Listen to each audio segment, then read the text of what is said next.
Maaf ya guys, bila nanti di pertengahan video hingga akhir banyak suara yang mengganggu. Saya Enjoy. Bisri Sangtegar Widi Putro dari IPS 2 semester 6, absen 13. Saya Naileza Rehando, absen 25. Saya Panau dan Saputra, absen 3. Nah, jadi di sini tuh kita akan menjelaskan apa itu demokrasi liberal. Jadi Indonesia sempat mengalami sistem pemerintahan sampai 5 kali. Di antaranya sistem demokrasi liberal yang kali ini akan kita bahas. Jadi gimana sih cara demokrasi liberal di Indonesia? Awalnya sistem demokrasi liberal ini dibentuk pada saat bubarnya RIS pada tahun 1950. Demokrasi liberal ini berlangsung pada tanggal 17 Agustus 1950 dan berakhir pada tanggal 5 Juli 1959. Undang-undangnya sudah berubah menjadi Undang-Undang Sementara 1950 dan memiliki kabinet perdana menteri seperti sistem pemerintahan. Dalam sistem demokrasi liberal ini presiden menjadi kepala negara, pemerintahan menjadi kepala pemerintahan, kabinet pada masa demokrasi liberal juga berganti-ganti. Kenapa tuh? Karena mereka mementingkan kepentingannya sendiri. Soalnya waktu itu mereka multi partai, sehingga tidak ada partai dominan di parlemen. Begitu ada perselisihan kabinet akan jatuh. Akibat mosi tidak percaya juga ada beberapa pemberontakan yang kerap terjadi. Maksudnya multi partai? Nah, jadi parpolnya itu banyak waktu, itu lebih dari 28. Oh yang terus kalau ngomongin soal partai, pemilu pertama terjadi pada saat demokrasi liberal ini itu pada tahun 1955. Oh, yang katanya pemilu yang paling demokrasi. Nah, bener banget. Jadi balik lagi ke kabinet tadi, Indonesia sempat ganti kabinet sampai 7 kali. Yang pertama ada Kabinet Nasir yang dipimpin oleh Muhammad Nasir pada 6 September 1950 sampai 21 Maret 1951. Beliau mempunyai program kerja diantaranya mengaitkan usaha keamanan dan ketentraman, konsolidasi dan penyempurnaan pemerintahan, menyempurnakan organisasi angkatan perang, mengembangkan dan memperkuat ekonomi kerakyatan, serta memperjuangkan penyelesaian masalah Irian Barat. Tapi perundingan mencapai jalan buntu sehingga menimbulkan mosi tidak percaya dari PNI. Pada masa beliau juga terjadi pemberontakan, di antaranya ada APRA, RMS, DPRI, dan gerakan anti-ISIS. Tapi beliau juga berprestasi, yaitu memasukkan Indonesia ke dalam anggota PBB yang ke-60. Pada tanggal 21 Maret 1951, beliau mengembalikan mandatnya kepada Presiden Soekarno. Benar guys. Jangan lupa juga dengan gerakan benteng yang dicetuskan oleh Menteri Perdagangan Sumitro Jojo Namun gerakan tersebut itu dianggap gagal karena setelah berlangsung selama 3 tahun. Gerakan apa tuh? Intinya gerakan yang mengistimewakan importir pribumi dan memperbaiki perekonomian negara yang tidak sangat stabil. Akibat tangannya Hindia Belanda sebagai kepala KSD dan revolusi pemberontakan masa itu kan. Nah, benar banget. Gerakan ini tuh hakikatnya mengubah struktur ekonomi kolonial menjadi ekonomi nasional yang bertumbuhan, membina para pengusaha pribumi agar bisa bersaing dari pengusaha Tionghoa. Gerakan ini gagal disebabkan pengusaha pribumi tidak dapat bersaing dengan pengusaha Tionghoa yang berpengalaman berbisnis. Bukannya mengajukan keekonomian, malah menambah beban defisit anggaran negara. Nah, lanjut nih yang kedua. Ada kabinet Sukiman yang diketuai oleh Sukiman dan diwakili oleh Suwiryo. Program kerja bersama dengan kabinet Nasir, tapi Sukiman menjalankan politik luar negeri bebas, aktif untuk perdamaian. Nah, terus kedudukan Sukiman ini juga buruk ketika terjadi krisis moral yang ditandai dengan korupsi di berbagai lembaga pemerintahan. Nah, terus ditambah lagi adanya hubungan yang tidak stabil dengan militer. Sukiman juga kurang tegas dan dalam menghadapi pemberontakan. Mosi tidak percaya dari seluruh parpol atas penyelewengan teknis terkait dan bantuan asing dari MSA.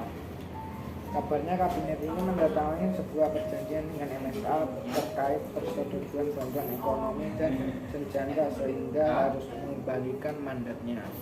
Yang ketiga ada kabinet Wilopo yang termasuk kabinet second, yang artinya para tokohnya sesuai ahli dalam bidangnya. Program paling penting yaitu menyiapkan pemilu. Oh iya, kabinet ini bertugas pada 3 April 1952 hingga 30 Juli 1953. Ada beberapa konflik yang terjadi pada kabinet ini, di antara konflik internal TNI berhubungan dengan kebijakan Abdul Aziz Nasution yang ditentang oleh Kolonel Bambang Superno. Hal tersebut menyebabkan ia mengirim petisi mengenai pergantian KSAD kepada Menteri Pertahanan yang dikirim ke Seksi Pertahanan Parlemen, sehingga menimbulkan perdebatan dan dalam parlemen. Konflik semakin diperparah dengan adanya surat yang menjelekkan kebijakan Kolonel Gatot Subroto dalam menegakkan keamanan di Sulawesi Selatan.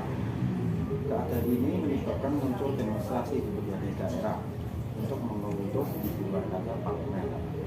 Nah, jadi untuk teman-teman yang mau lebih tahu, itu tuh ada peristiwa Tanjung Morawa mengenai persoalan tanah perkebunan di Sumatera Timur atau di Delhi. Sesuai dengan perjanjian KMB, pemerintah mengizinkan pengusaha asing untuk kembali lagi nih ke Indonesia dan memiliki tanah-tanah perkebunan. Nah, tanah perkebunan di Delhi ini yang telah ditinggalkan oleh pemiliknya selama masa Jepang itu digarap oleh para petani di Sumatera Utara dan dianggap jadi miliknya ini. Pada tanggal 16 Maret 1953 muncul aksi kekerasan untuk mengusir para petani rakyat di Indonesia yang dianggap telah mengerjakan tanah tanpa izin tersebut. Para petani tidak mau pergi sebab telah dihasut oleh PKI. Akibatnya terjadi pemberontakan senjata dan beberapa petani terbunuh. Intinya peristiwa Tanjung Morawa merupakan peristiwa bentrokan antara aparat kepolisian dengan para petani rakyat mengenai persoalan tanah perkebunan di Sumatera Timur, tepatnya di Delhi. Selanjutnya ada kabinet alis Sostro Amijojo 1 yang mempunyai 4 program kabinet kerja, yaitu meningkatkan keamanan dan kemakmuran dan segera menyelenggarakan pemilu, pembebasan iuran secepatnya, program luar negeri, politik bebas aktif, dan peninjauan kembali KMB, dan menyelesaikan perbedaan politik. Kabinet ini juga yang menyelenggarakan KAA di Bandung tahun 1995. Ya teman-teman, jadi pada masa kabinet inilah hubungan dengan etnis Cina juga membaik. Nah, selain itu tuh diperkenalkannya sebuah sistem ekonomi baru, yaitu Alibaba, oleh Menteri Perekonomian yang berupa kerjasama nih antara pengusaha pribumi dengan pengusaha Tionghoa. Terus kenapa kabinet Alibaba?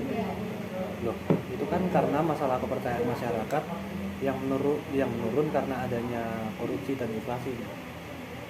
Kabinet Burhanuddin Harahap yang bertugas 21 Agustus tahun 55 hingga 3 Maret tahun 56 ini berhasil melakukan beberapa pencapaian. Di antaranya berhasil menyelenggarakan pemilu untuk pertama kalinya di Indonesia, menyelesaikan permasalahan di tubuh TNI AD dengan mengangkat Nasution sebagai Kasat pada Oktober 1955. Pemberantasan korupsi, tergabungnya pemerintahan Aceh untuk provinsi terpisah dari Sumatera Utara dan berdirinya UNSU di Aceh dan Sumatera Utara sebagai lembaga pendidikan. Dan lagi kabinet ini diundur bukan karena ada masalah, karena memang tugasnya sudah terselesaikan semuanya. Nah, lalu itu ada kabinet Ali Sastro Joyo II yang lagi diperakasai oleh Ali dan didukung oleh Muhammad Rum dan Idam Khalid pada 24 Maret 1956. Nah, dalam program kerjanya ini dia tuh membatalkan KMB dan memperjuangkan pengembalian Irian Barat nih untuk meneruskan kerjasama dengan negara-negara Asia Afrika.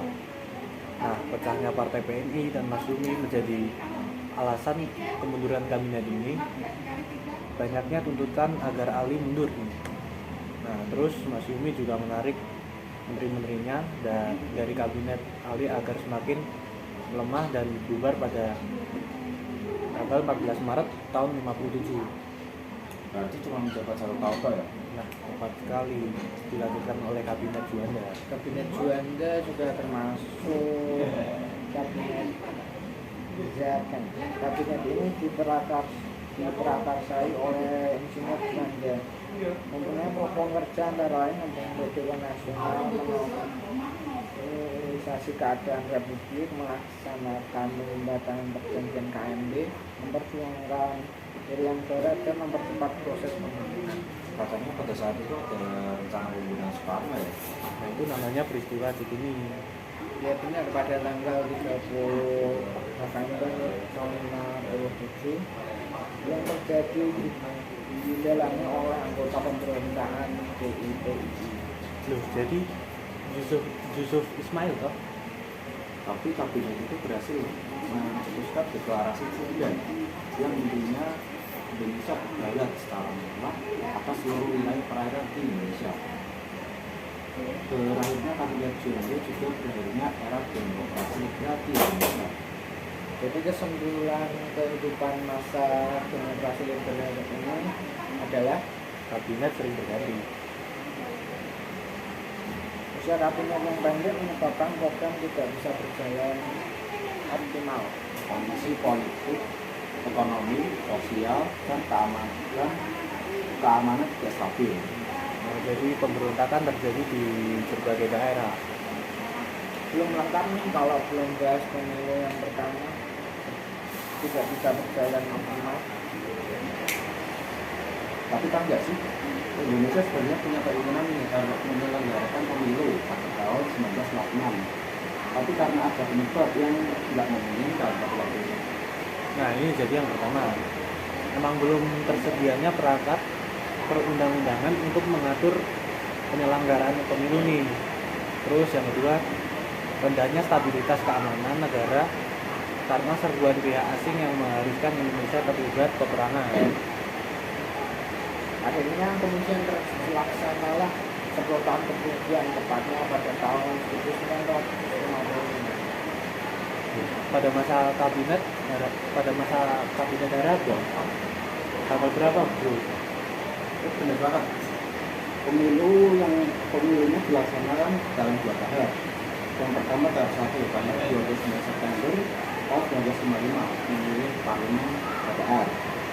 Yang kedua buat memilih konstituante, tepatnya pada tanggal 15 Desember tahun 1955. Dan itu juga banyak tuh, lebih dari 28 partai dan lebih dari 100 calon pendaftar. Makanya ya. Nah, terus nih guys, jadi setiap daerah juga berhak mendapatkan jatah minimal 6 kursi untuk konstituante dan 3 kursi untuk parlemen. Ya hasilnya gimana kenapa? Kalau mata aku sih baca-baca sebentar nih, DPR dapat 260 kursi, konstituante dapat 520 kursi, tapi di Irian Barat gagal tuh dalam melaksanakan pemilu karena emang masih dikuasai oleh Belanda. Namanya siapa ya? Nah, untuk kalian tahu aja ya, jadi ada 4 besar Partai Nasional di Indonesia nih. PNI mendapat 22,3%, Masyumi dapat 20,9%, nah terus untuk NU dapat 18,4%.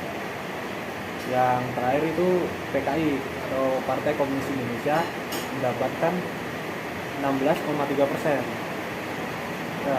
Hasil pemilu DPR nggak tahu kalau hasil konstituan. Tahu udah dapat tidak dulu.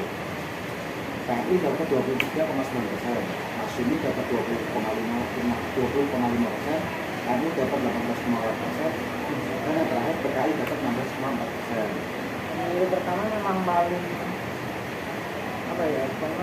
Paling demokrasi. ya berkondisi dengan sehat, tapi ada beberapa yang gagal ya, halangan tempatnya waktu itu. Nah, ya kayak ancaman gangguan dari PBB misalnya. Terus persoalan revolusi yang nggak selesai nih di berbagai daerah kayak Jawa Barat, Sumatera, dan Sulawesi. Pada begini terjadi di daerah Kalimantan, yang penduduknya itu tidak urus. Jadi menunggu pendaftar dari desa lain untuk melakukan pendataan. Soal transportasi juga ada ya. Kendala beberapa yaitu di persoalan transportasi juga, baik darat, laut maupun air ya. Angkutan sungai yang terbatas sehingga menyusahkan petugas pemilu untuk mengambil pendaftar pemilihnya.